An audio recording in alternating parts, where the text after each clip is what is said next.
Hey, Adam here with a simple and fast review of the XAVITO replacement for the Greenworks 80-volt battery. We're going to open it up, show you what it looks like, test it out, and of course let you know whether or not it's worth buying.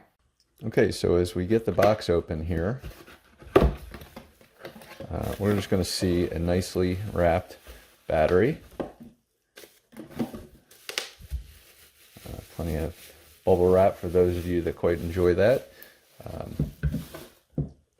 Pretty standard. 80 volt, 3.0 AH or 3.0 AH lithium-ion, and again set for charging. All right, so pretty standard. Just clicks right in, and we'll begin charging. Comes probably very close to 100%, but you can hear it kind of kicking in. So we'll get it fully charged, and well, it looks like it's already there. As the light already went off, but it will stop soon with the air. You'll kind of hear it charging, so we'll wait until that's done, then we'll test it out in a leaf blower. So popping it in to my leaf blower, and as you can kind of tell,